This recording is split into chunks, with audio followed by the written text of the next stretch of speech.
இசை அமைக்கிறாரு, பாட்டு வந்து ஒருத்தர் வந்து எழுதுறாரு, பாடுறாரு ஒருத்தர்.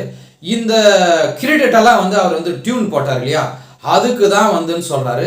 அதுதான் வந்து இளையராஜா வந்து என்ன சொல்றாருன்னா, நான் போட்ட டியூன்களுக்கு வந்து தான் வந்து நீங்க பாடல் எழுதுனீங்க, பாட்டு பாடணுங்க, பாட்டு பாடினவங்களுக்கும் எந்த உரிமையும் கிடையாது, பாடல் எழுதுனவங்களுக்கும் எந்த உரிமையும் கிடையாது. நான் இசை போட்டேன் பார்த்தீங்களா, எனக்கு தான் முழு உரிமை. இளையராஜா இசையிலே வந்து எஸ்பி பாலசுப்ரமணியம் பாடியிருக்கிறாரு, அந்த பாடலை கூட அவர் பாடக்கூடாது. ஒரு தயாரிப்பாளர் வந்து பணம் கொடுக்குறாரு, டைரக்டர் சுச்சுவேஷன் சொல்றாரு, அதுக்கு வந்து மியூசிக் போடுறாரு, டியூன் போடுறாரு, பேக்ரவுண்ட் வந்து மியூசிக் போடுறாரு. இளையராஜா மாதிரி எத்தனையோ வந்து இசையமைப்பாளர்கள் வந்து இசை போட்டிருக்காங்க.